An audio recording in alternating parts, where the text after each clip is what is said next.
All right, hey there guys, welcome into the show. Welcome into another episode of The Collectors. As always, I am your host, Chad Starbuck, and I think we have got a really fun show for you today. I'm really looking forward to you meeting our guest here in just a few moments. But first, I want to say thanks to all of you. Thanks for watching the show. Thanks for subscribing to the show.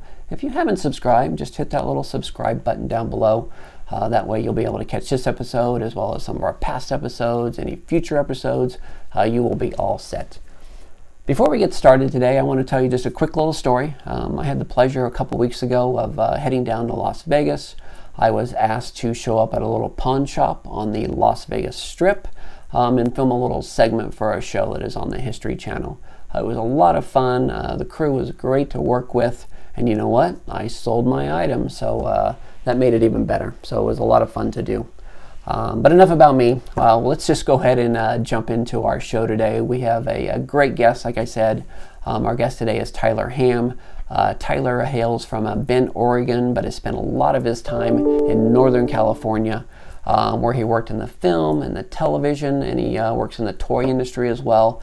And I think that has probably had a little bit of an influence on his collections and what he collects today. So why don't we go ahead and jump into our conversation with Tyler Ham. All right. Hey, Tyler, welcome into the show. So glad to have you on The Collectors. Thanks for being here. No, thank you so much for having me.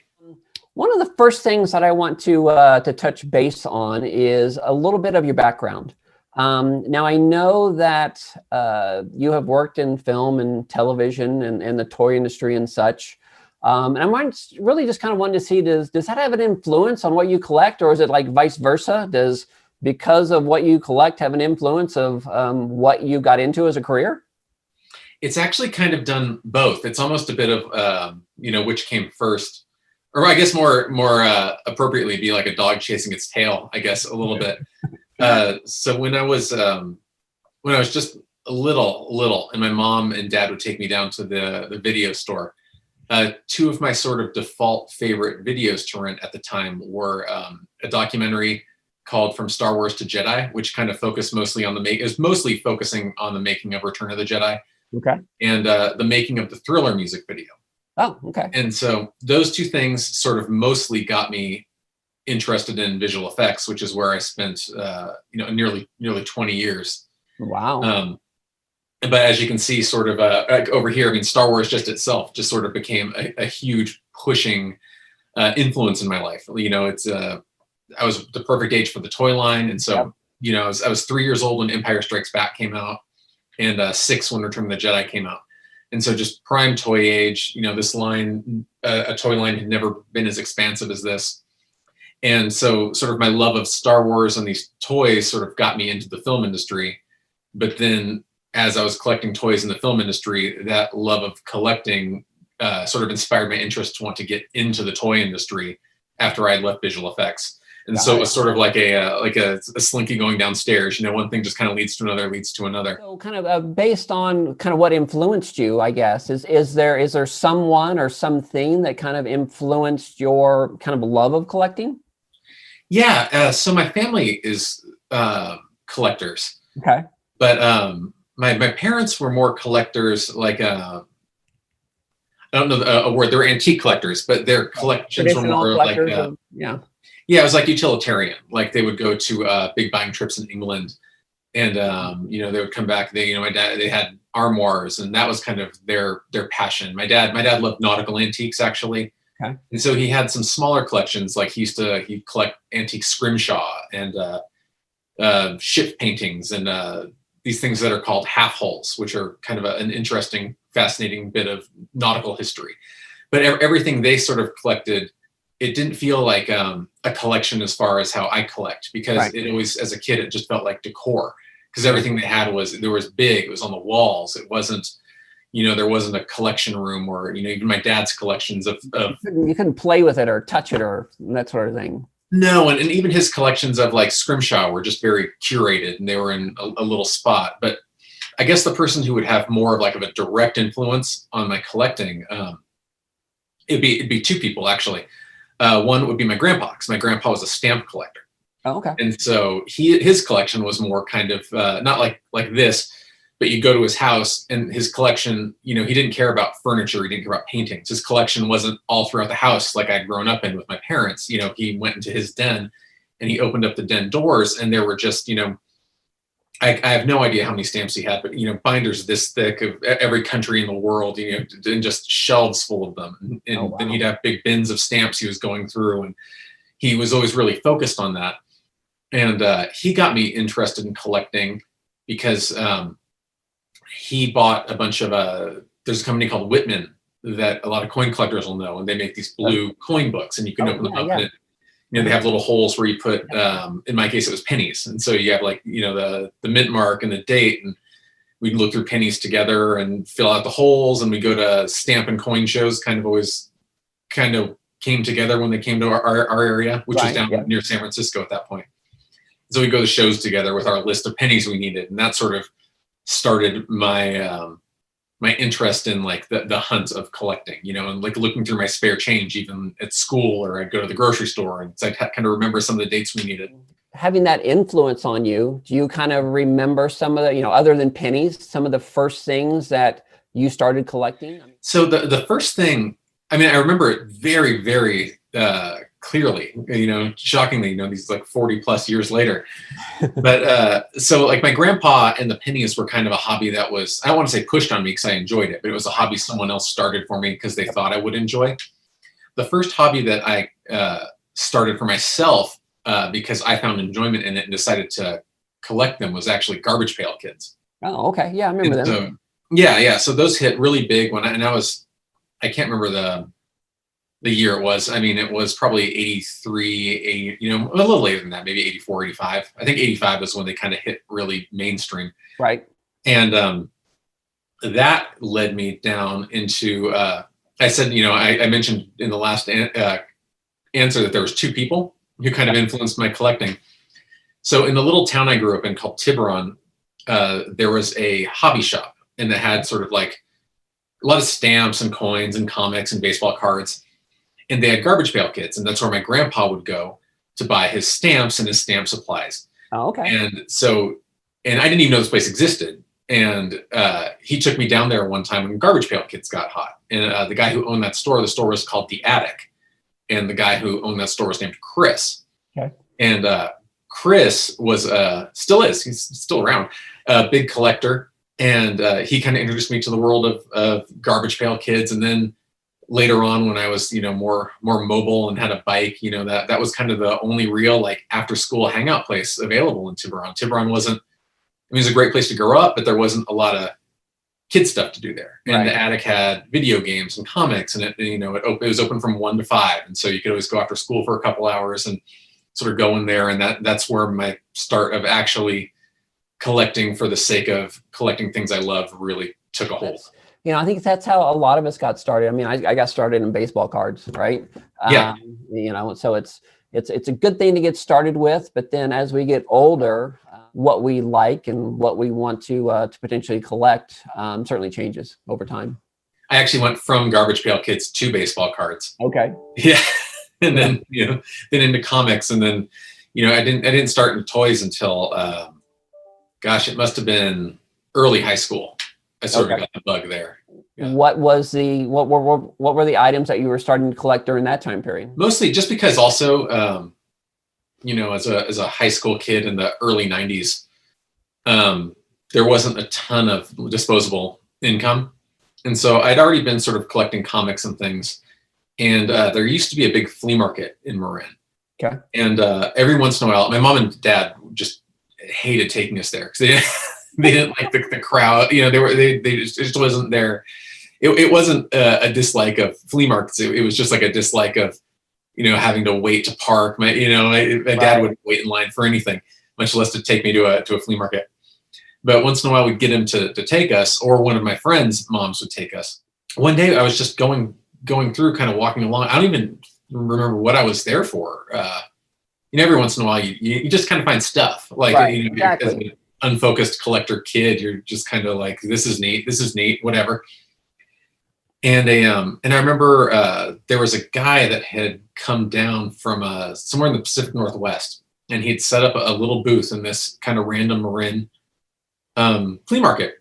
and it was just all vintage Star Wars figures. Oh, okay.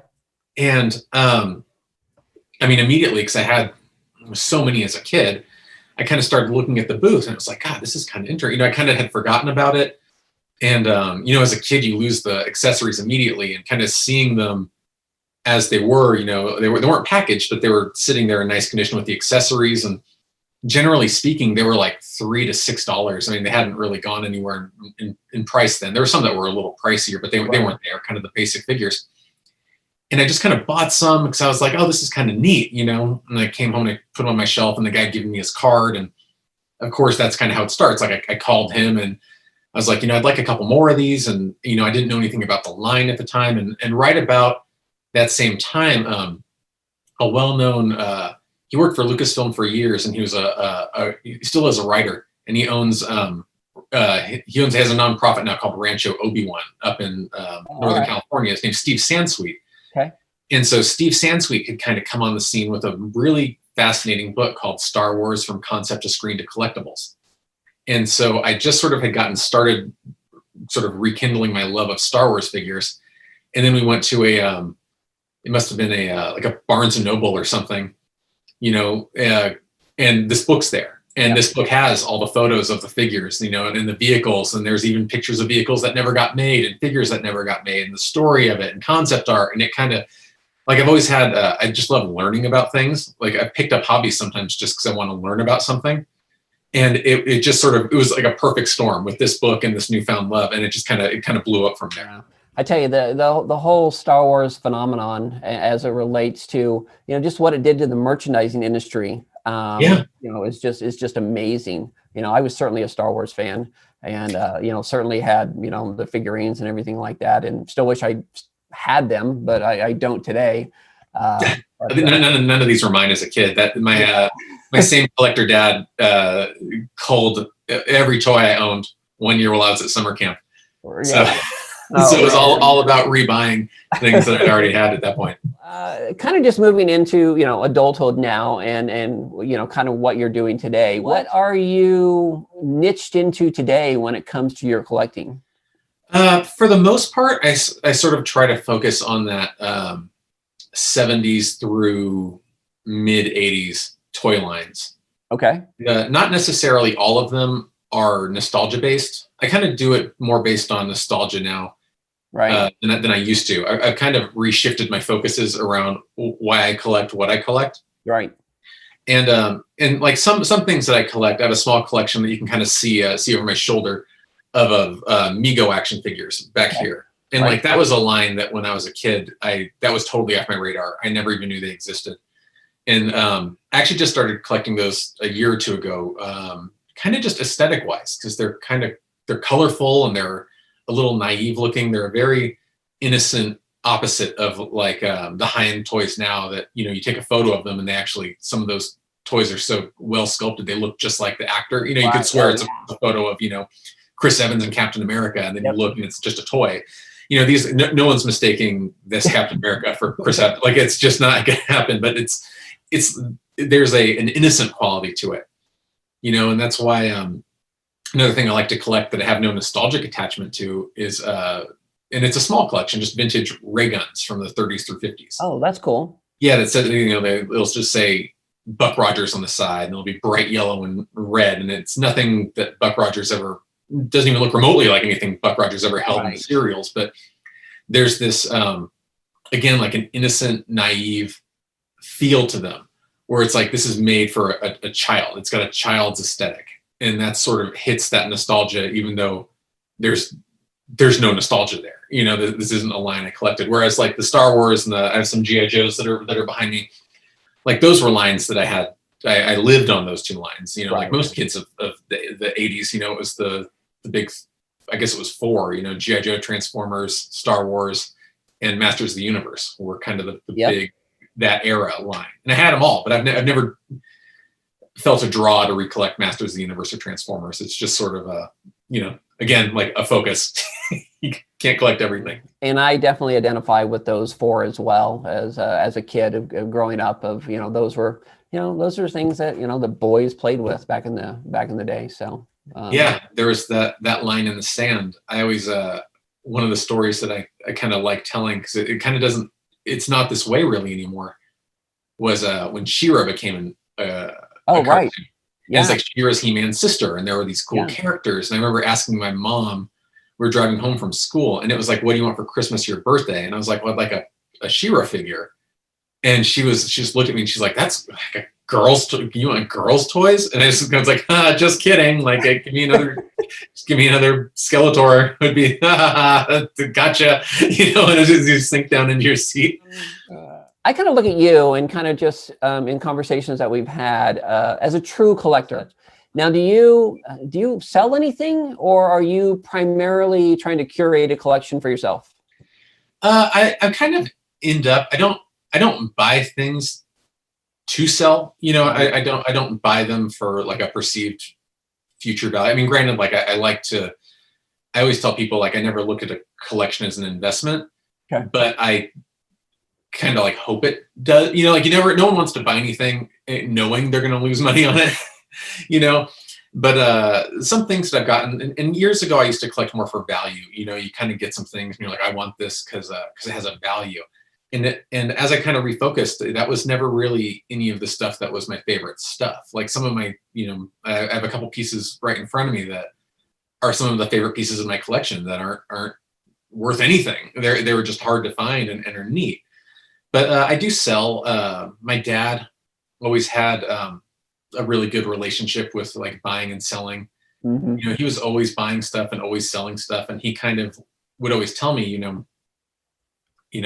he had I remember he had these beautiful wooden globes. It was a pair of globes, and one was of the earth and the other was like a celestial globe. Right. And they were big and wooden and just I loved them. I don't know why. Like it was just one of those things. I was much younger. I was probably 13 or 14, yep, and just thought they were the most interesting, cool things. And he just took them to auction one day, and he loved them. and then one day he just sold them, and I was just like, why did you do that? Like like you're never gonna find, like they were rare, like they were And he kind of said, he's like, those globes are 200 years old. Like the day I bought them, they were already 200 years old. And he's like, they're not mine. right. They're just live with me for a little while. And, right. They just like they lived with whoever had them before me and lived with whoever had them before me and will live on, And so there's and that kind of, that kind of always stuck. Like there's no, and granted, like paper, plastic are different than wood and metal. These things do have a finite life, I suppose. But that always stuck with me. Like, this isn't really my stuff, Right. it's stuff I have now. And, I have two little girls, and I'm not saying like little girls wouldn't grow up to be interested in Star Wars or GI, any of this stuff, or, but I don't have any illusions that anyone's going to be disappointed if I don't leave my collection of Return of the Jedi figures to them in my will. So, I'd rather have someone else enjoy it than, I have a small closet full of kind of like stuff I like to circulate when I collect. Like I'll want these up for a while, then I'll want something else up for a while. And so I do kind of have like a circulation thing, which also helps me kind of fight the urge to always be buying things. Right. But generally speaking, like if I bring something out now and it's like, oh, am I displaying this because I love it? Or am I displaying this because I just feel like I have to or should, it's kind of like, it's time to let it go. Right. And so I'm always selling something, but there's always something coming in too. So kind of get a good understanding of your collection. You've got a lot of things that are pretty hard to find. How do you curate your stuff? I mean, where are you finding your things now? I mean, back in the day, like you said, you'd go to flea markets or you'd find things there. Back in the day when it was kind of like, flea markets and, older collectors will remember Toy Shop magazine, which is kind of like a newsprint. Oh, right. Yeah. Magazine. It was more fun to me, I think, back then, because it was fun going to a garage sale or something and finding figures you needed.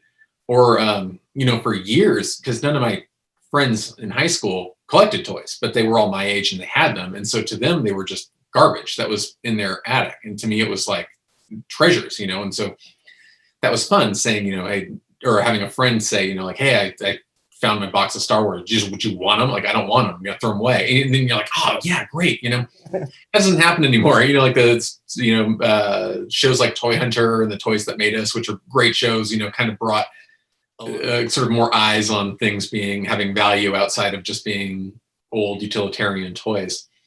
But now, for the most part, yeah, all my buying's done in like Facebook groups. Yeah. Are probably one of my favorite places. And then generally just kind of eBay. Like those are the two main spots. Even toy shows, back when we could go to toy shows, Yeah.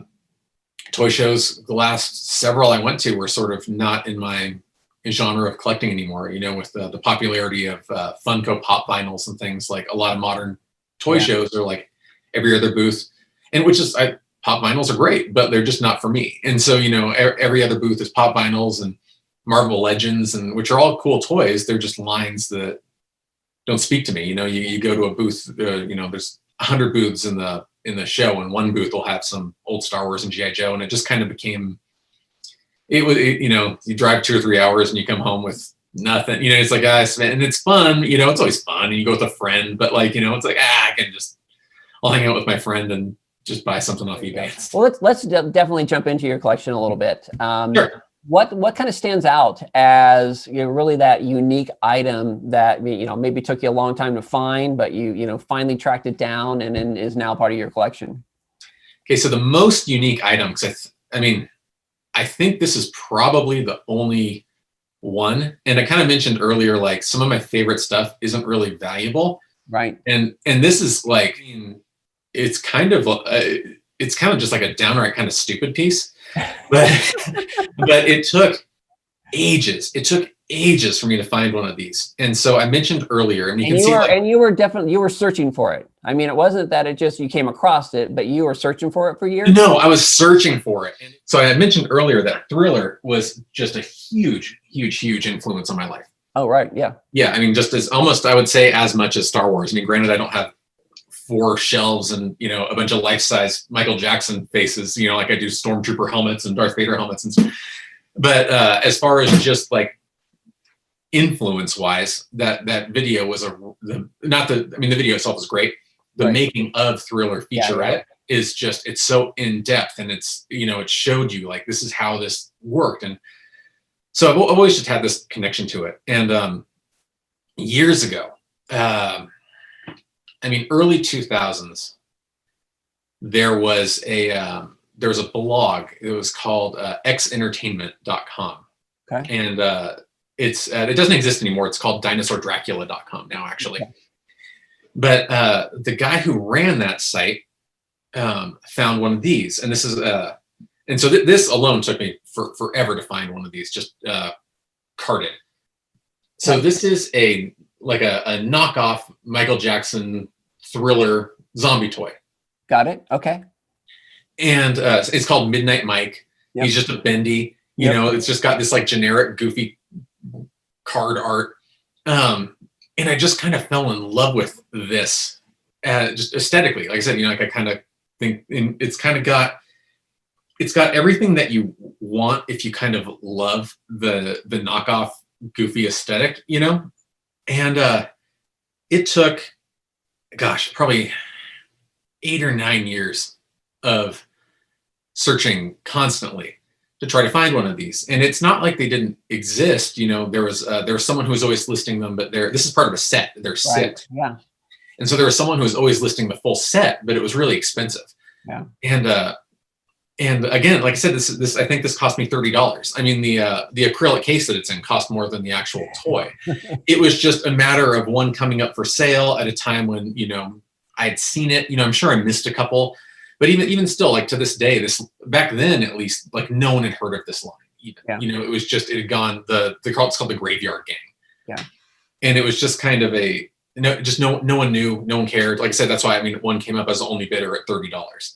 But it's just it was so hard to find.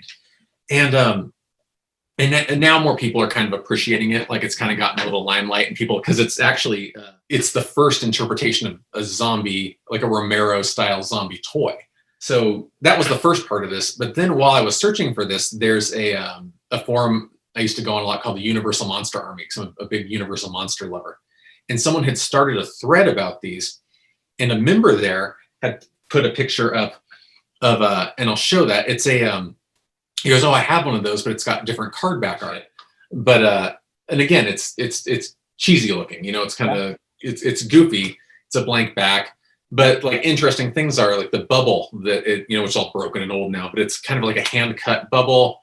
This little wood coffin part is all hand cut, and it's kind of like, it's like a linoleum material. And then the figure that came with it has some differences. Oh, wow. And so like the hands are molded different. There's like fake rips in the jacket. There's just some little slight intricacies.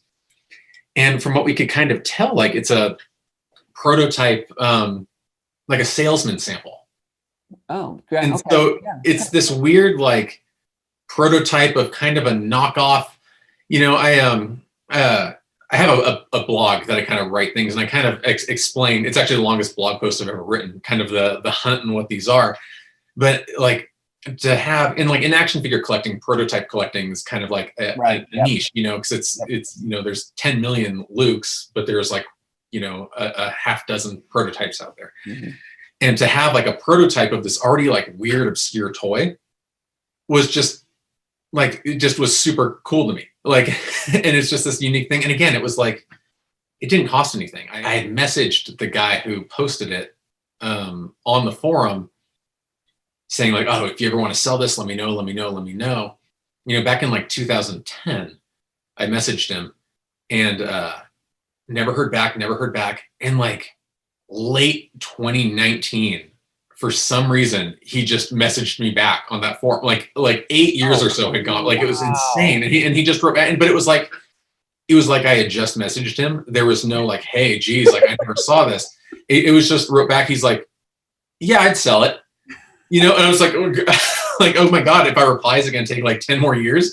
But no, and I was like, oh, cool. And we made a deal that he was happy with, I was happy with. Again, it cost nothing compared to what some things can cost, but like how much I just like love this piece for how goofy and unique it is. It just way outweighs, aside from some of these sentimental things that like my dad had picked up for me. It's definitely the most unique thing in my collection.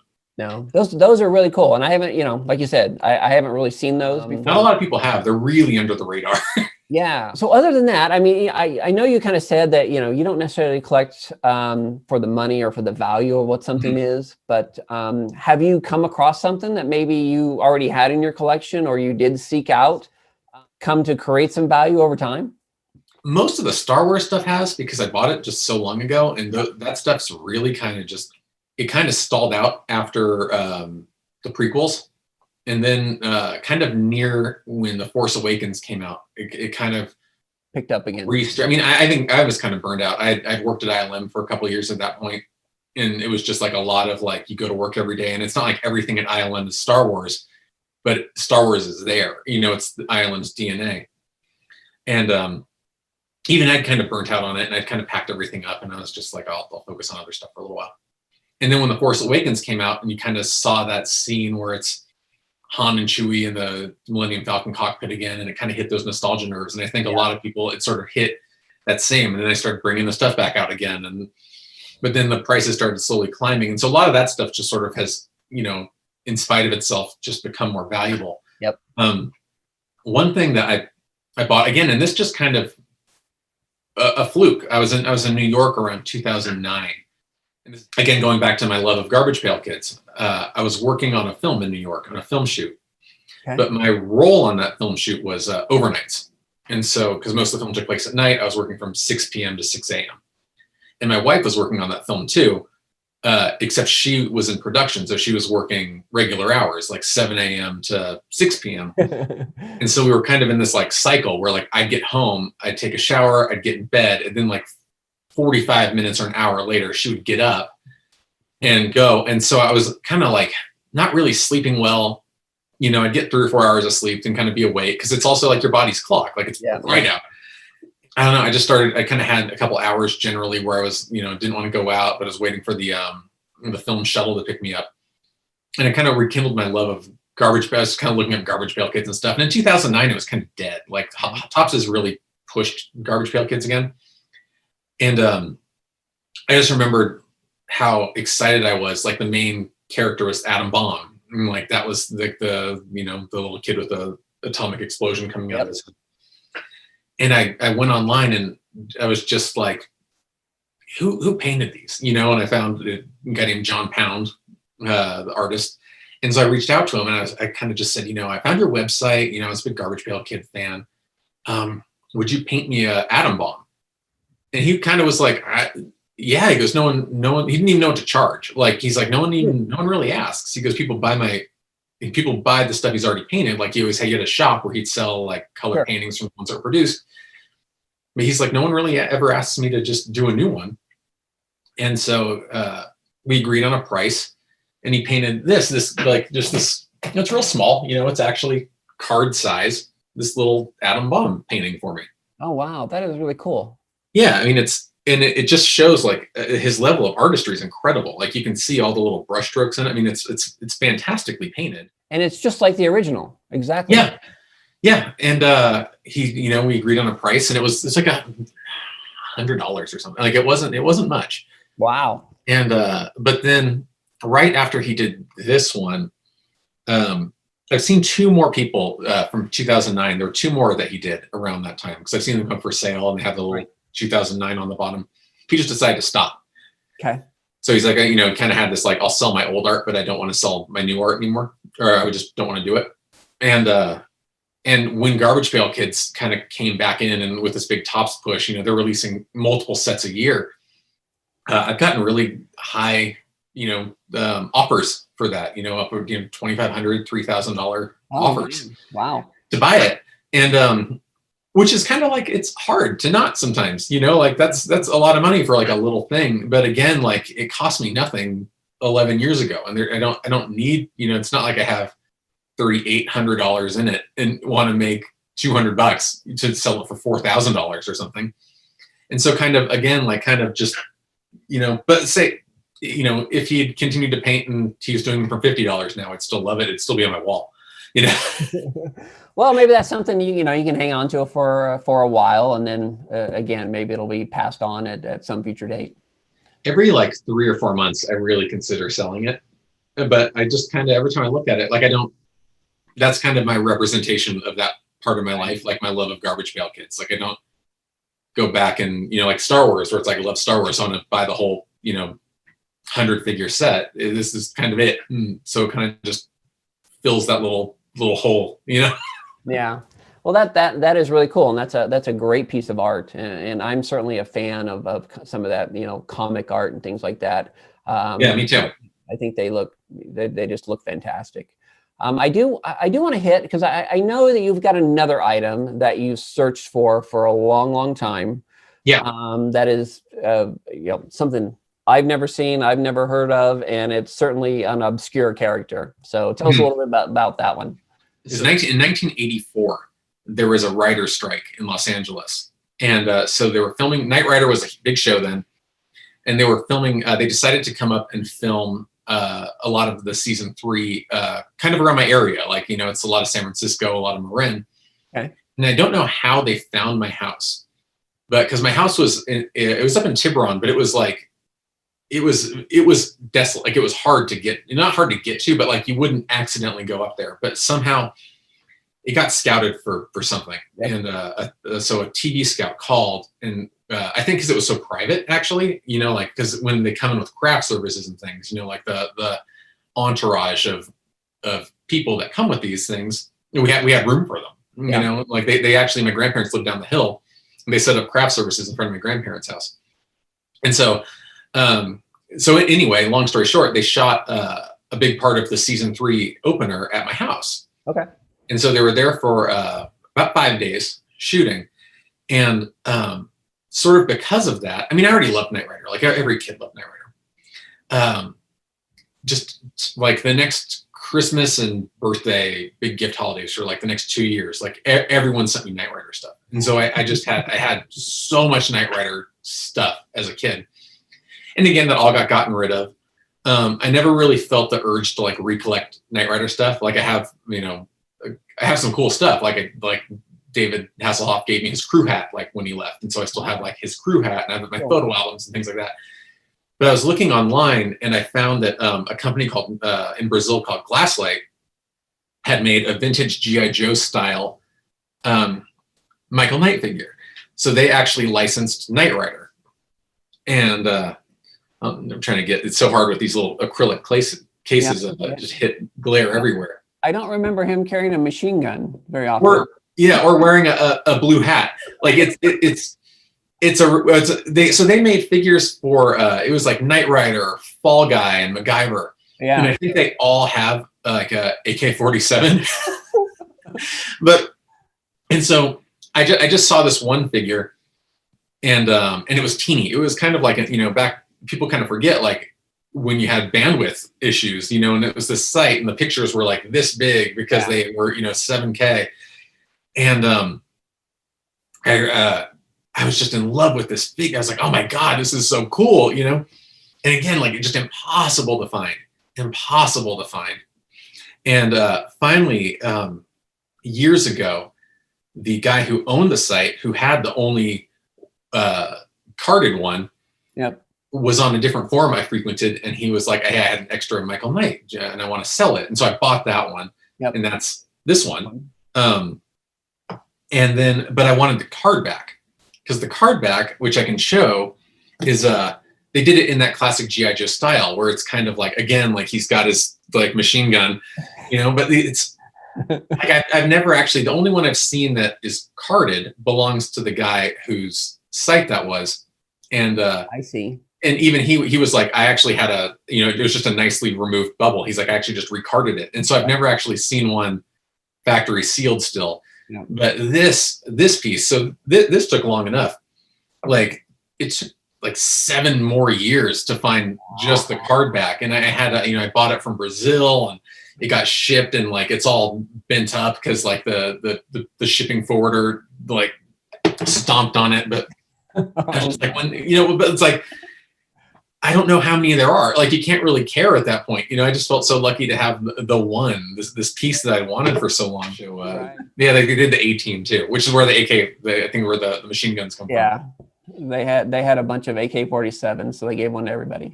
Yeah, and that's what would always kind of crack me up about it too, because it's like you said, it's like all those episodes where Michael Knight pulled out machine guns. Like, exactly. He had a kit. He didn't need a machine gun.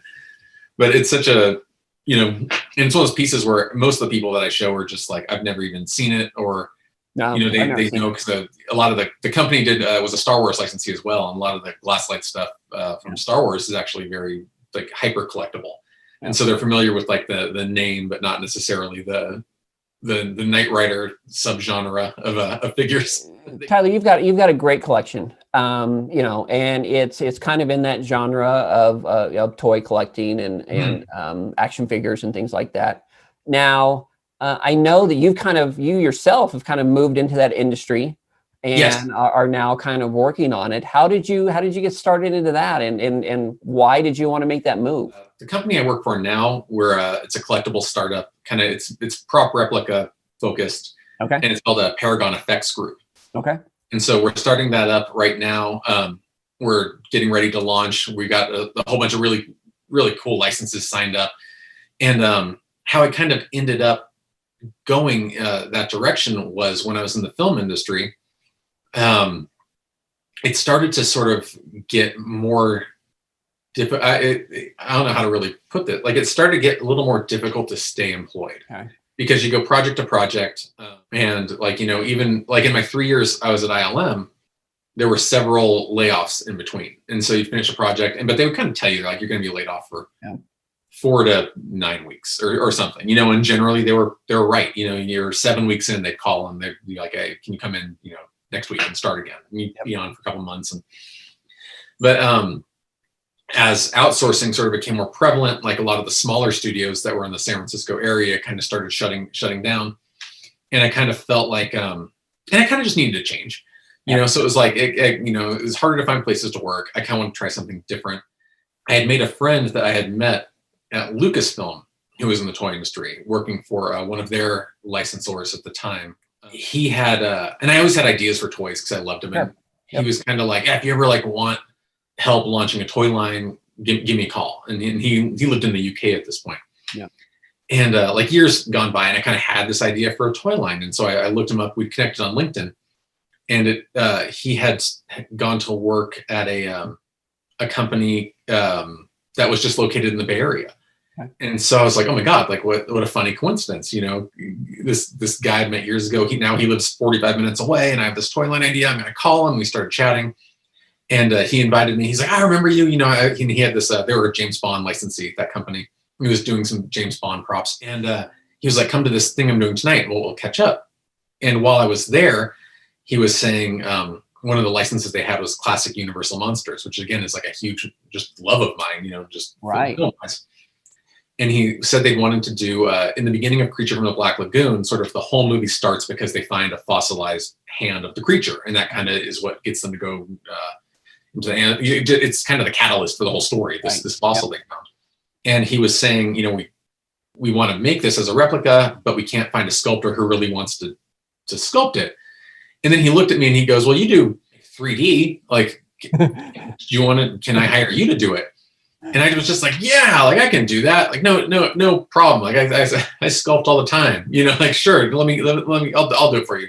And I'd never sculpted, a thing. Wow. And like 3D modeling itself was like when I went to 3D art school, like I bombed 3D modeling. Like it was just like, there's no way I should have been doing this. But I worked at like a smaller, not small anymore, a smaller like effects commercial house in New York for a few weeks. And they'd asked me to work on some assets, and I kind of like picked up a few things.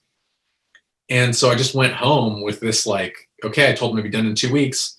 Like that gives me 2 weeks to learn, and 3D sculpting software was fairly new then too. It was, you couldn't just download, it was new. 3D printing was kind of new. Like all of it was kind of new, and it all became issues that you don't have anymore. But so it was like, okay, go like learn a 3D sculpting program and learn how to sculpt for, 3D printing at the time, and still be done in 2 weeks. Oh my God. Which felt like I didn't know what a sculptor schedule was. I was like, 2 weeks sounds fine, but it was like, and I have the piece here. Let's see it. Yeah. And so it got approved. They loved it. Everything my goodness, did really well. It's still one of my favorite pieces that I've really ever done. It's kind of a big, chunky, hefty thing. But like, if you look at it, like there's all these like little barnacles and like little texture things, like each one of those, I had to actually just go in microscopically, really zoomed in and just kind of drill these lines. It just took forever. But, and then like the file size was like too big for printers at the time. There's all sorts of weird things. Like I said, like it feels like it's ancient history, but like no one has to worry about that anymore when you're 3D printing. It was even hard finding a place that would print something this big. Yeah. Like now you can buy printers that'll print something that big for $3,000-$4,000 or less. The machine they printed that on was like $250,000, and it was at this bureau in San Francisco. There's going to be items like that you'll be doing with your new company.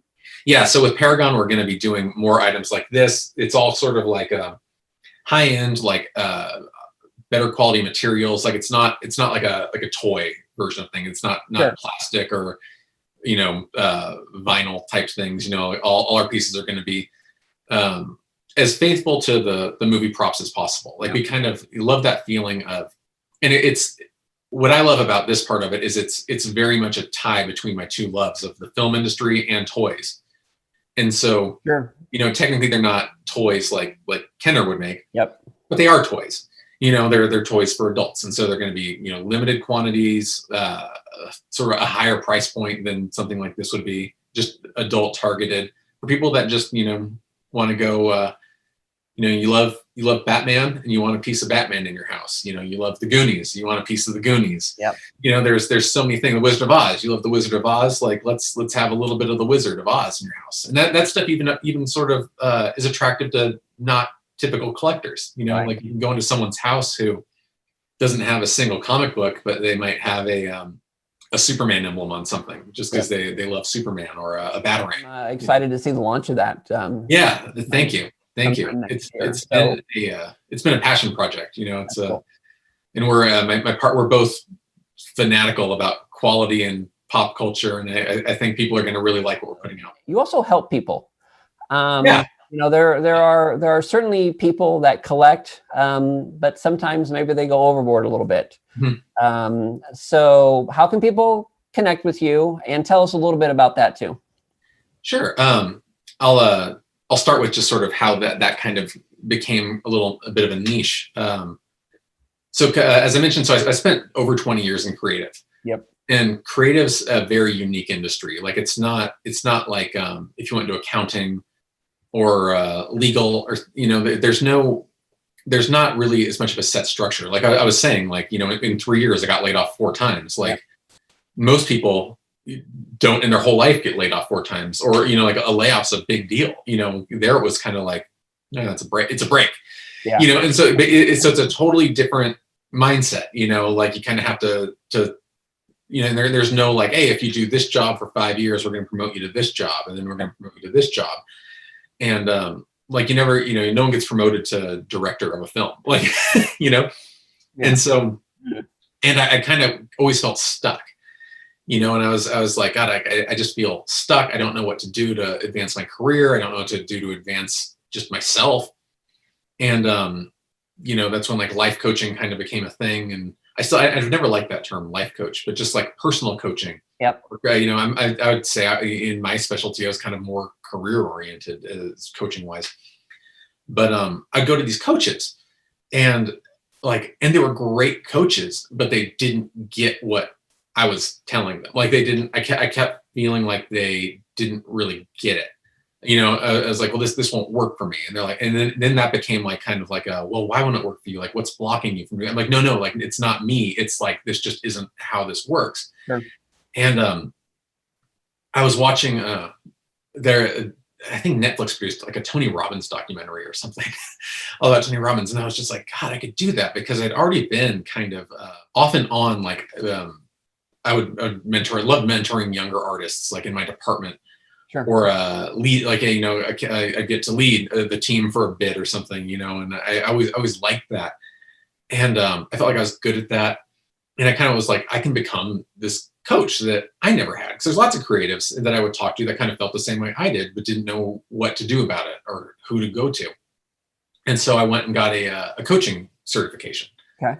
And as I started doing that, I started working with more creatives. Like that's all I wanted to do, was just help creative people kind of define more of a career path. Yeah. I guess, there's nothing, not change a career path, but sort of get, focus on it. Like if you're doing something you don't like, how do you go from one thing to the other? As I was doing that, like oftentimes, because a lot of creatives collect, like it's just like I did, like it kind of comes with it. And like, it's like, I work in the toy industry now. Like, I mean, and it's like, and that's a big excuse to over collect, and I find myself, because you're like, oh, I'm going to buy this and it's reference. Like, it's not a toy anymore. This is for work, and so there's always this like internal thing. But, or like I worked on that movie and look at all these toys. Like I need to have these because like these represent something I just spent a year on. But a lot of the people that I started working with were collectors. And oftentimes I kind of found this, they're all very different people. Yep. But a lot of them kind of would say things like, I don't have time to focus on my career or advancement, just because it would all kind of come out in different ways. Sometimes be like, just like life is so messy, or like, oh, like I just don't feel like I don't have control over anything. And you kind of, it's like I'm always doing something else. And it always kind of came down to this, like, not always, but I mean, it generally kind of came down to a lot of them had stuff, and like they had an office at home. And that office is kind of where you're supposed to spend time advancing yourself. Yep. But it's full of boxes. Yeah. And it's full of like their 2 eBay piles, and it's full of stuff they've unpacked, and it's just full. He's like, there's too much stuff on the ground. Some people like couldn't even really use their office because there was so much stuff on the ground.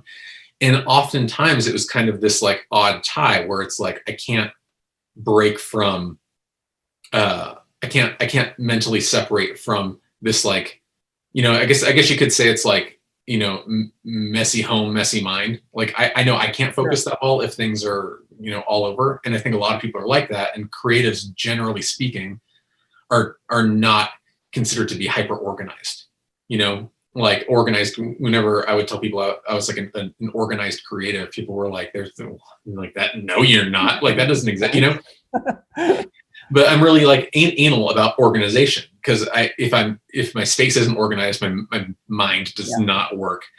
And so we started talking through that. And as we started kind of going through this, a lot of people you kind of see there's a lot of similarities. There's a lot of, there's the different reasons people have things. There's different reasons people can't, like, don't want to hold on to things anymore, but like they don't want it, but they don't want to get rid of it. And there's like all the things we've covered. There's like, the sentimental collector, the investor collector, the aesthetic collector, the collector of some things because they think they should be collecting them. And there seems to always be, there's always ways to kind of work through that. And as soon as people sort of started shifting their mindset around about the things that surround them, it was almost like light bulbs went off and they started feeling better about how they can, move themselves forward, because helping with some of that stuff kind of helped with everything else. It's like you kind of start to feel a flow in one part of your life. You start to feel the flow in another part. Yeah. And so that's, and if you go, so I have a website that kind of has some of my works, just like a general portfolio site. It's hamfx.com. Okay. And there's it's HAMFX. Okay. And there's a little coaching section right there that just kind of has like I over elaborated, what's on this little thing, but yeah, and that's where people can get in touch with me through the website. That's the best way. Yeah. Okay. And then obviously they can follow you on Instagram. And your Instagram handle is?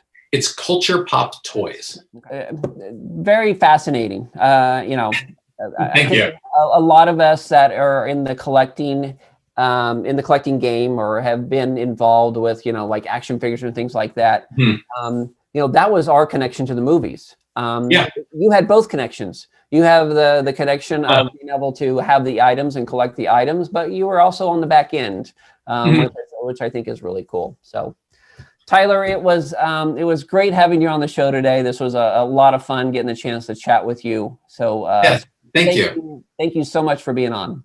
Thank you so much for having me. This is a blast. Thanks again. Keep collecting. I sure will. Thank you. All right. See ya. Bye. Well, there you have it. We have wrapped up another episode of The Collectors. That was a lot of fun today. I want to thank our guest, Tyler Ham. I think Tyler's a pretty unique collector, somebody that has been able to kind of combine his career with his collecting as well. Somebody that's been in the television and the film and the toy industry, and then kind of takes that into his collecting. That's pretty cool to see. I also want to thank you guys. Thanks for watching. If you like today's episode, be sure and hit that like button down there. Share it out with your friends and family. And then, as always, be sure and subscribe. And then join us next time as we travel the country in search of another unique collection and collector. Take care and keep collecting.